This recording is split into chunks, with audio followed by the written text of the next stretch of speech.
The cave entrance measured exactly 4 feet high and stretched back into volcanic rock for 30 meters. Lieutenant Shunji Nakano crouched inside, watching the Americans through the narrow firing slit. His Type 92 heavy machine gun pointed down the slope at the black sand beach where Sherman tanks crawled like beetles. Beside him, 17 men waited in the darkness. They had ammunition for 3 days of continuous fire. They had rice for 2 weeks. They had water collected from the sulfurous mist that seeped through the rock. Above all, they had certainty, mathematical, tactical, geological certainty, that no weapon the Americans possessed could reach them here. Nakano had studied at the Imperial Army Academy. He understood angles of fire, protective defilade, the physics of reinforced concrete and volcanic stone. The cave's entrance faced northeast, away from the prevailing naval gunfire. The main chamber sat 20 feet below ground level, connected by a tunnel that turned twice, creating blast baffles that would dissipate any explosive force. A second exit opened 50 meters away, camouflaged among the rocks. The Americans would need to place a satchel charge directly inside the firing slit, a task requiring a man to stand in full view while the Type 92 cut him down. It had been designed this way. Colonel Takechi Nishi himself had inspected this position and nodded approval. "They will die here," Nishi had said. Many of them. Through the slit, Nakano watched a Marine squad advance up the slope. The lead man carried a flamethrower on his back.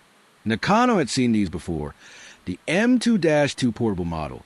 Maximum effective range 40 yards. Duration of flame 30 seconds for a full tank. The Marine would have to cover 70 yards of open ground, most of it uphill, before reaching effective range. Nakano waited until the man crossed an imaginary line marked by a twisted piece of metal, then squeezed the trigger. The Type 92 fired in short, measured bursts. The flamethrower operator went down. The fuel tank on his back erupted. 2 Marines dragged him away, his uniform blackened, his screams carrying across the volcanic rock. The squad retreated. Nakano reloaded and waited for the next attempt. This pattern had repeated 17 times in 2 days. Rifle fire, machine gun fire, 37 millimeters anti-tank rounds, 60 millimeters mortars, even direct fire from a 75 millimeters pack howitzer. All had struck the cave entrance or the rock surrounding it and accomplished nothing. The Americans had tried smoke to obscure their approach. The Type 92 fired on fixed lines through the smoke. They had tried night assault. The cave's defenders heard them coming in the darkness and cut them down. One desperate Marine had thrown a thermite grenade that landed within 5 feet of the firing slit. It burned white-hot for 30 seconds, welded itself to the rock, and went out. The cave remained intact. On the morning of February 25th, the attacks stopped. Nakano heard voices in English. An officer was shouting. Marines were pulling back down the slope, taking their wounded with them. Nakano allowed himself a small smile. They were giving up. They would bypass the position, leave a security detachment to contain it, and move on. Standard American doctrine. It meant his mission was accomplished, to delay, to cause casualties, to force the enemy to commit resources to a position they could never take. When the main American force moved north, Nakano would emerge at night, strike at their supply lines, then vanish back into the volcanic rock. He had enough ammunition to do this for weeks. But the voices outside did not move away. They grew closer. Marines were gathering just outside the Type 92's effective range, taking cover in shell craters and behind rock formations. Nakano heard the growl of an engine. Something was moving up the slope. He pressed his eye to the firing slit, adjusted his angle of view, and saw it.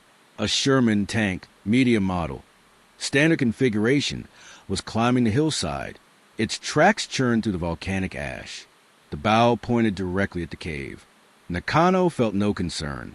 The Sherman mounted a 75 millimeters M3 gun, effective against armor and fortifications, but requiring direct line of sight. The cave's entrance was recessed, protected by an overhang of volcanic rock. To place a round inside the firing slit, the Sherman would need to maneuver to within 20 yards and aim up at a 30-degree angle. At that range, Nakano's men would engage it with magnetic mines. They had rehearsed the scenario. The tank would advance, Nakano would hold fire, and Private First Class Yoshi Tanaka would sprint forward with the Type 99 magnetic mine, attach it to the tank's flank, and withdraw. The mine would detonate. The tank would die. It had happened this way 3 times already in other sectors. But as the Sherman approached, Nakano noticed something wrong. The main gun was missing. In its place, a cylindrical tube protruded from the turret, thicker than the 75mm barrel but shorter, with a flared nozzle at the end. The tank continued up the slope, tracks clawing at the rock, until it sat 40 yards from the cave entrance. Then it stopped. The turret rotated. The strange tube elevated. Nakano heard a mechanical whine. The nozzle pointed directly at the firing slit. What emerged from that nozzle was not flame, as Nakano understood flame. It was not the brief spurt of burning gasoline from a portable flamethrower. It was a horizontal river, 150 feet long, 15 feet wide, composed of napalm-thickened fuel burning at temperatures exceeding 2,000 degrees Fahrenheit. The stream entered the cave with the force of a fire hose. It did not stop at the entrance. It flowed down the corridor, following the tunnel's contours, turning at the first blast baffle, then the second, filling every cubic foot of space with fire and superheated gases. The volcanic rock itself began to glow. The temperature inside the main chamber reached a point where human tissue ceased to exist as distinct matter and became part of the general carbon residue coating the walls. The Sherman fired for 12 seconds. When it stopped, flame continued to burn at the cave entrance, feeding on residual fuel that had adhered to the rock. Black smoke poured from the second exit 50 meters away. No fire came from the Type 92. No movement came from inside. The tank's engine idled. The turret rotated, searching for the next target. Marines emerged from cover and began moving up the slope, past the cave, toward the next position. The entire action had lasted less than 2 minutes. This was a weapon Lieutenant Colonel William R. Collins had built in Hawaii 4 months earlier, in direct violation of tank doctrine, field manuals, and the explicit concerns of armor commanders who believed such modifications would cost them critical combat capability. The weapon that shouldn't have existed. The weapon that shouldn't have worked. The weapon that, according to the Marine Corps Equipment Board, represented an unacceptable compromise of Sherman's primary role as an anti-armor platform. The weapon that every company commander on Iwo Jima would subsequently identify as the single most valuable asset in the entire battle. It had started with a problem that had no solution. In July of 1944, Pacific Fleet intelligence officers compiled casualty projections for the invasion of the Japanese home islands. They analyzed recent battles, Peleliu, Saipan, Tinian, and noted a pattern. As American forces advanced westward across the Pacific, Japanese defensive doctrine had evolved from banzai charges and coastal fortifications to an approach that military historians would later call defense in depth. The Japanese were building caves. Not simple excavations, but sophisticated underground complexes with multiple entrances, interconnected tunnels, ventilation systems, and firing positions designed to provide overlapping fields of fire while remaining impervious to American artillery and air strikes. At Peleliu, a force of 10,000 Japanese defenders occupying 400 caves had inflicted casualties exceeding 30% on the attacking Marine Division. Standard American weapons, rifles, machine guns, mortars, even the 75mm guns mounted on Sherman tanks, could suppress cave positions but could not eliminate them. A direct hit from a 155mm howitzer shell might collapse a cave entrance, but the defenders would simply dig out and resume firing. Flamethrower operators could reach some caves, but only by advancing across open ground while under direct fire. The average life expectancy of a flamethrower operator in cave-clearing operations was calculated at 7 minutes. The Navy had tried bombing. In one test at Peleliu, dive bombers placed 500-pound bombs within 20 feet of cave entrances. The explosions were spectacular. The caves remained functional. The Army tried their mate bombs, designed to burn through reinforced concrete. They melted the rock around cave entrances, but did not penetrate deep enough to reach the main chambers. Engineers tried pumping in poison gas, acetylene, even seawater, anything that might force the defenders out. The Japanese stayed inside. They had gas masks, ventilation systems, and enough determination to outlast any attempt to make their positions untenable. And then intelligence reported that Iwo Jima contained more caves than Peleliu and Saipan combined. 1,700 documented defensive positions, 60% of them underground. The island's volcanic soil made excavation relatively simple. Japanese engineers have been fortifying Iwo since June of 1944, working around the clock, creating a defensive network that one American officer would later describe as a fortress that the enemy couldn't take even if they captured it. Someone in Fleet Marine Force Pacific Headquarters did the mathematics. Standard cave clearing tactics, suppression by machine guns and mortars, followed by flamethrower assault, followed by demolition charges placed by engineers, required an average of 40 minutes per position, and resulted in 3 casualties per cave. 1,700 caves meant 6,800 casualties just for cave clearing, before accounting for conventional combat operations. The numbers were unacceptable. Lieutenant Colonel Collins sat in his quarters at Camp Tarawa on the Big Island of Hawaii and read the intelligence summaries with the specific frustration of a man who had spent 4 years learning how to kill enemy armor, only to discover that the enemy had stopped using armor. Collins commanded the 5th Tank Battalion. He had studied at the Armored Force School at Fort Knox. He understood tank gunnery, armor tactics, combined arms coordination. He could calculate range to target, time of flight for an armor-piercing round, penetration values for a homogeneous steel plate at varying angles of obliquity. None of this knowledge mattered against an enemy who lived inside volcanic rock. The Marine Corps had given Collins 67 Sherman tanks. Each mounted a 75mm M3 gun with a maximum effective range of 2,500 yards against armor targets. The gun could fire armor-piercing, high-explosive, white phosphorus, and canister rounds. It was a superbly engineered weapon system, provided the target was a tank, a pillbox made of concrete, or infantry in open terrain. Against a cave, the 75mm could do nothing except make noise and waste ammunition. Collins had watched portable flamethrowers in action during training exercises. He understood the weapon's value. Flame could reach into spaces that bullets and shrapnel could not. But the M2-2 portable flamethrower carried 4 gallons of fuel, weighed 68 pounds when full, and required the operator to approach within 40 yards of target. Against a fortified cave defended by a machine gun, this was not a tactical problem. It was a death sentence.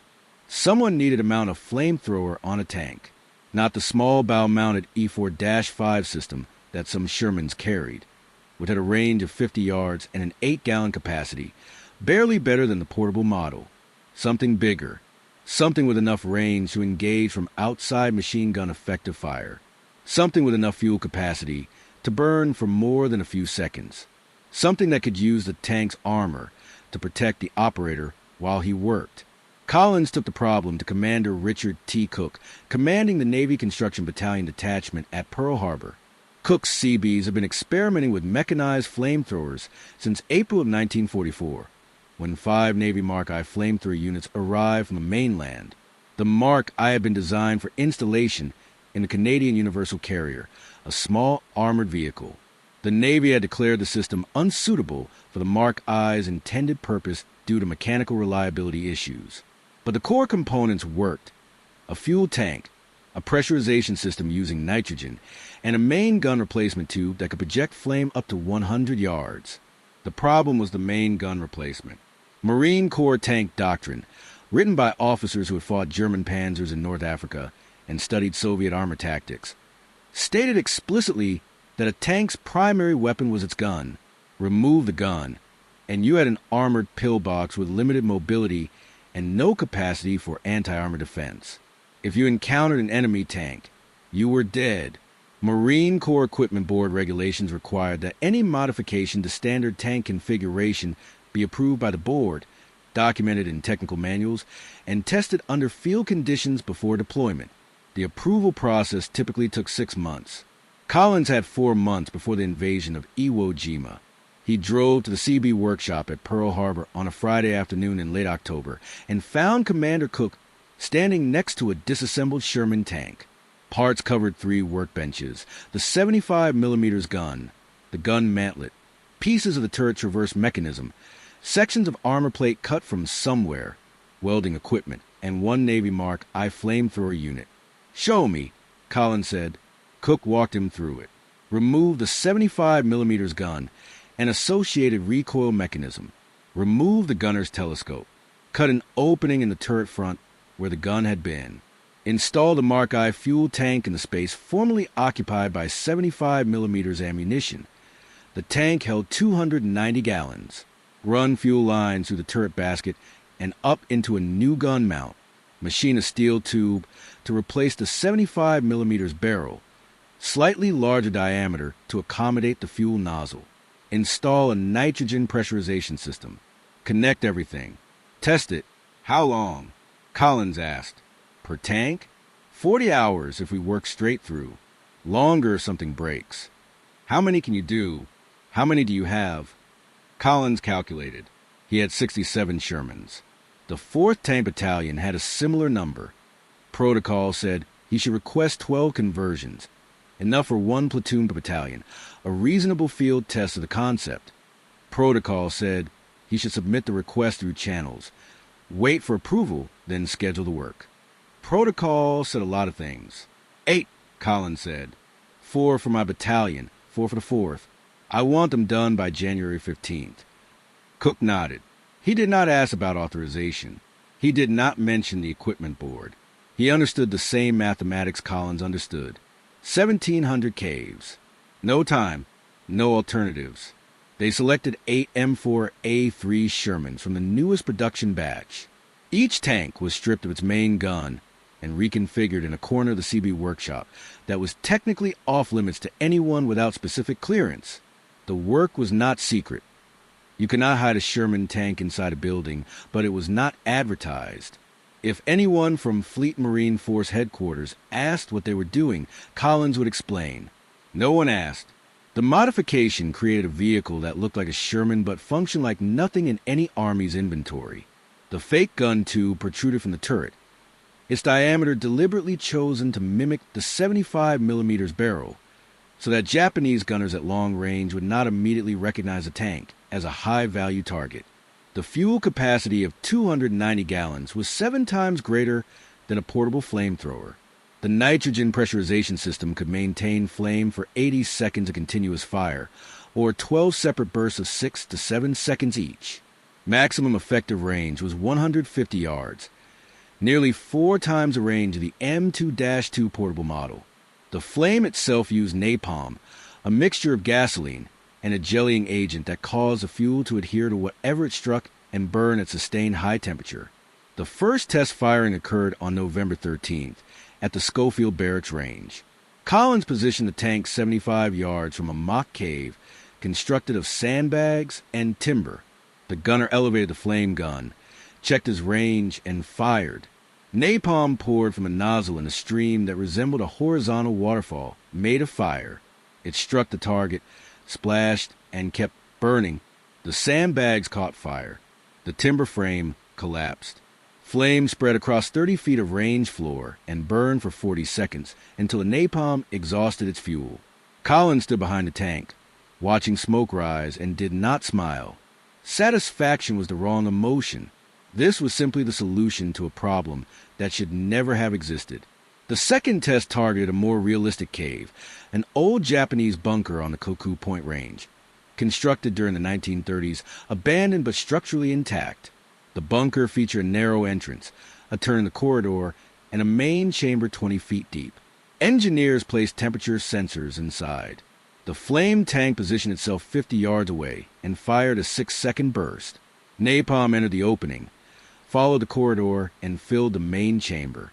The temperature sensors recorded readings exceeding 1,800 degrees Fahrenheit.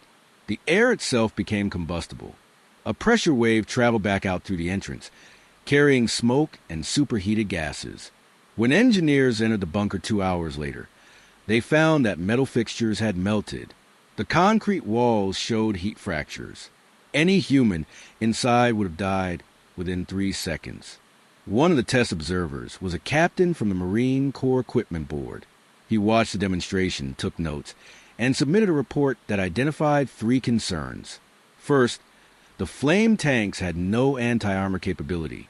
If they encountered enemy tanks, they would have to rely on other Shermans for protection. Second, the The modification consumed interior space that could have carried 75 millimeters ammunition for the main gun. Third, flame operations exhausted fuel quickly, requiring frequent resupply. The report concluded, while the system demonstrates tactical value against fortified positions, the loss of main gun capability represents a significant compromise of the M4's combat effectiveness. Recommend limited deployment pending further evaluation. Collins read the report. He understood the logic. It was sound armor doctrine. It was also irrelevant. The Japanese had 17 tanks on Iwo Jima, all of them obsolete models. The Americans would land with more than 200 Shermans. Anti-armor capability did not matter. What mattered was getting Marines out of caves alive. He forwarded the report to his commanding officer with a single-sentence addendum. Recommend full deployment of all 8 converted vehicles. The 8 flame tanks shipped to Iwo Jima aboard LST for 77 in January of 1945. They were designated M4A3 POCWs H1, a bureaucratic designation meaning M4A3 Pacific Ocean Area Chemical Warfare Service Hawaii Model 1. Marines called them Zippos after the cigarette lighter. The official tank rosters listed them with standard nomenclature. Their crews knew what they were. The 5th Tank Battalion's 4 Zippos landed on the western beaches of Iwo Jima on February 19th D-Day. The 4th Tank Battalion's 4 Zippos landed on the eastern beaches. Standard Shermans accompanied them, 50 tanks in the first wave. The flame tanks looked identical to the gun tanks at any distance over 100 yards. Japanese observers watching from cave positions counted tanks, estimated firepower, calculated ranges. They did not know what was coming. The first documented use of a flame tank on Iwo Jima occurred at 1300 hours on D-Day. A Marine rifle platoon from the 28th Regiment encountered a pillbox blocking the advance toward Mount Suribachi. The position was standard Japanese construction, reinforced concrete walls 4 feet thick, a firing slit 8 inches high, positioned to provide interlocking fire with 2 other pillboxes on the flanks. Marines had tried suppressing it with machine guns. The Japanese fired back. They tried rifle grenades. The grenades detonated against the concrete and did nothing. A bazooka team moved forward, fired 3 rockets, achieved 2 direct hits, and failed to penetrate the wall. The platoon called for tank support. A standard Sherman arrived, positioned itself 200 yards downslope, and engaged with its 75 millimeters gun.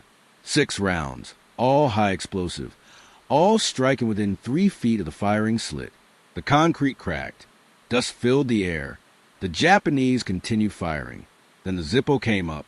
The platoon leader had requested a gun tank, but the battalion operations officer sent the flame tank instead, reasoning that a pillbox qualified as the kind of target the weapon had been designed to engage. The Zippo's crew chief, Sergeant Donald R. Wheeler, drove the tank to within 60 yards of the pillbox.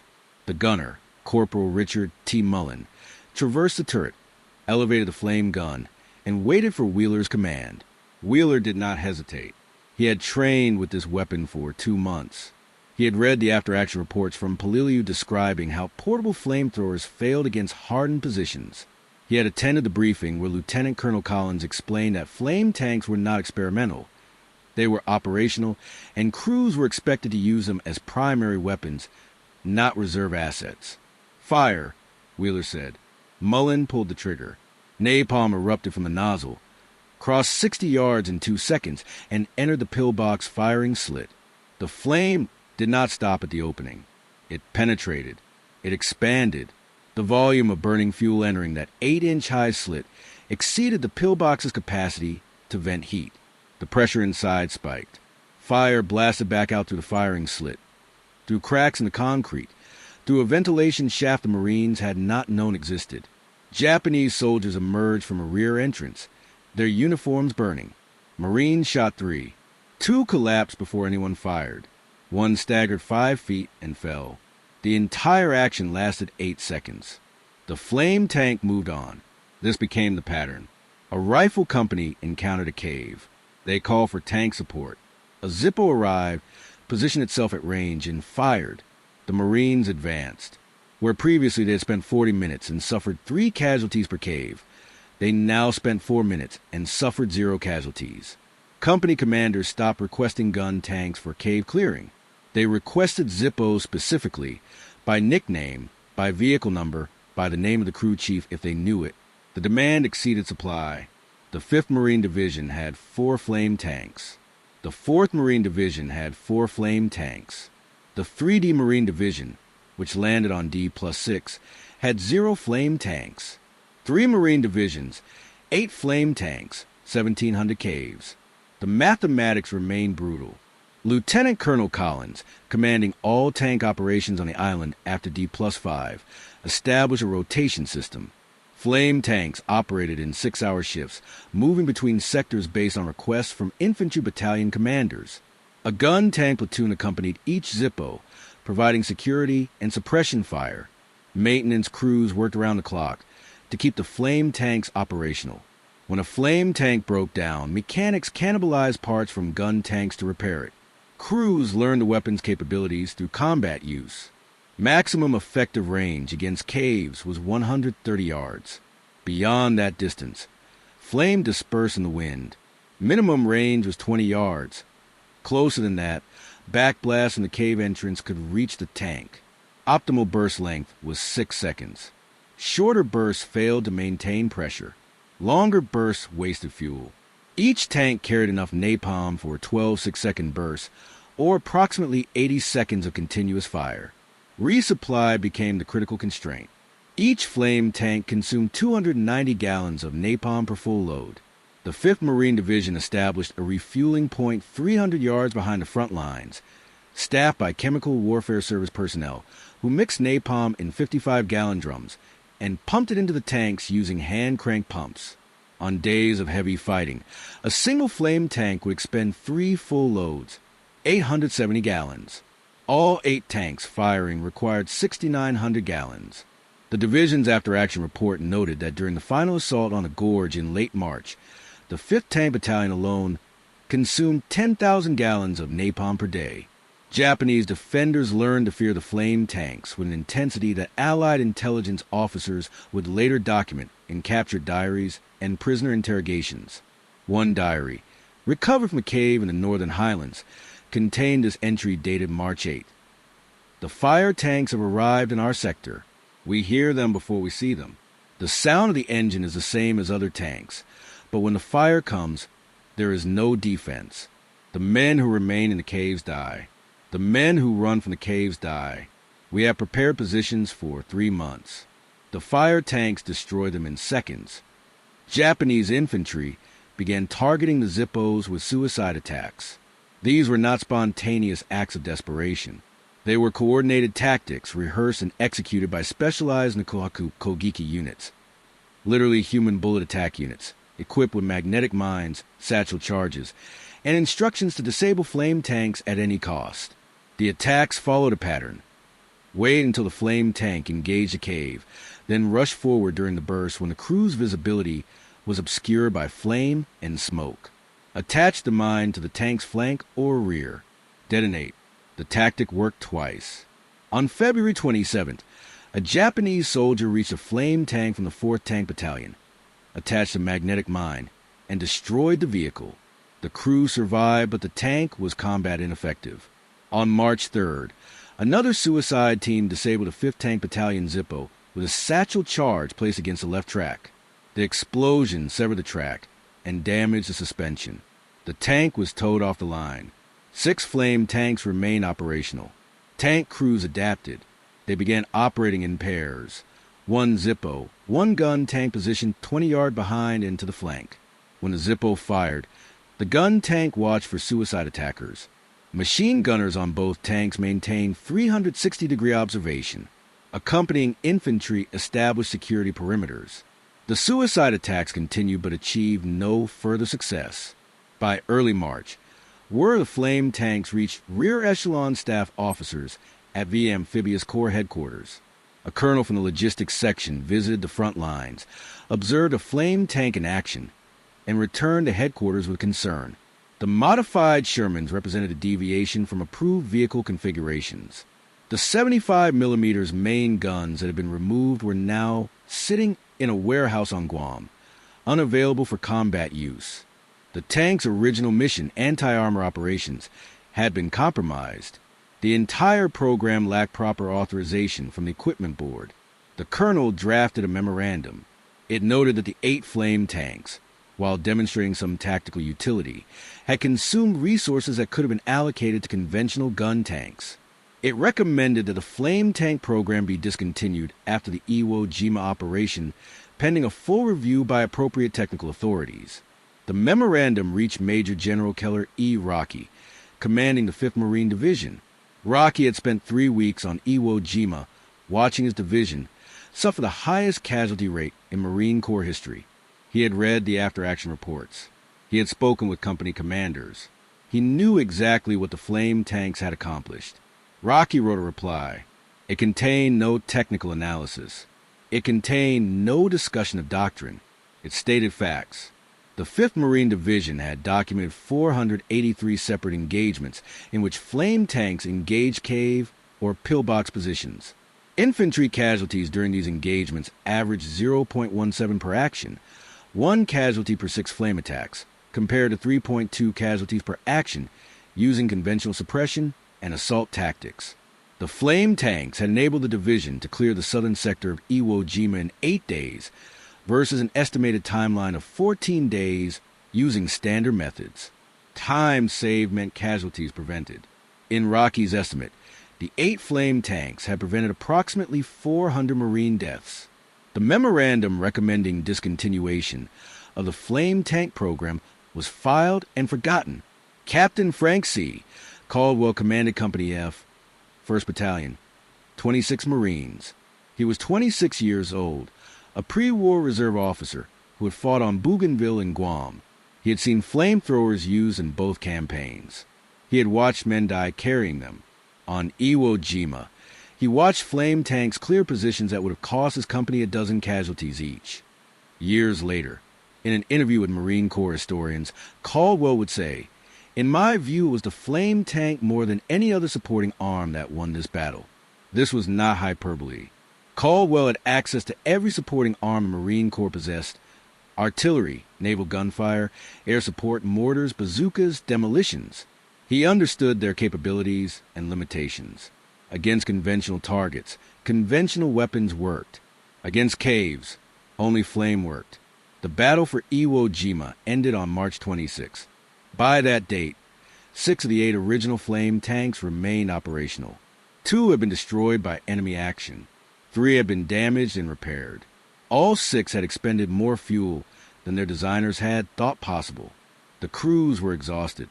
Some had been inside their tanks for 16 hours per day, every day for 5 weeks.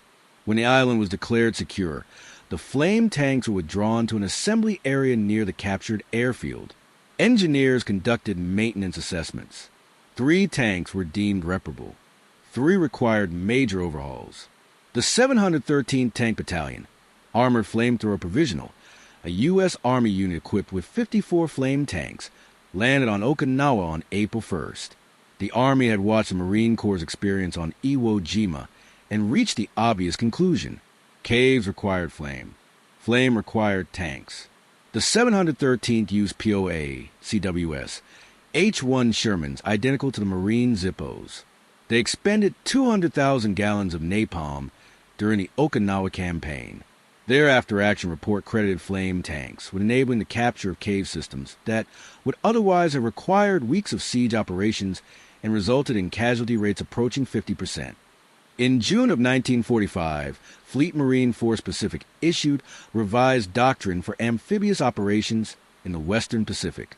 The doctrine specified that all tank battalions assigned to assault divisions would include 1 company of flame tanks, 15 vehicles per battalion, 45 per division. The Equipment Board approved the modification. Engineers began mass production of the POA CW's H-5 flame tank, an improved version with a coaxial mount, allowing the tank to retain both a flamethrower and a main gun. Production ended in August when the war ended. Sergeant Donald R. Wheeler, who had commanded the first flame tank to fire on Iwo Jima, returned to the United States in October of 1945. He was 23 years old. He received no decoration for his actions on Iwo Jima beyond the standard campaign medals. Flame tank crews were not considered eligible for combat valor awards unless they performed actions beyond their expected duties. Wheeler had done his job. That was all. He took his discharge in November, returned to his hometown in Pennsylvania, and found work as a machinist in a tool and die shop.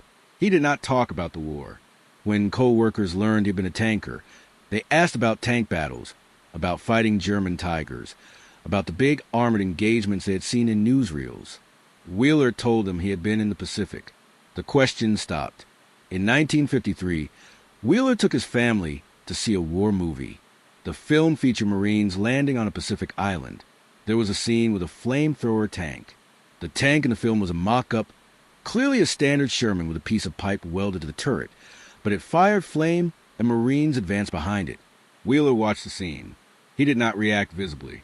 On the drive home, his wife asked if that was what it had been like. Wheeler said yes, something like that. What he did not say, because he had no words for it, was what he remembered most clearly. Not the flame, not the caves, not the Japanese soldiers burning. What he remembered was the silence afterward, the moment when the flames shut off, the engine idled, and there was no more fire coming from the cave he had just engaged. That silence meant Marines would not die clearing that position. It meant a flamethrower operator would not have to walk across open ground. It meant a rifle squad would not have to place demolition charges under machine gun fire. 1,700 caves on Iwo Jima, 8 flame tanks. Each cave cleared meant men who went home. Wheeler never calculated how many. The number was unknowable.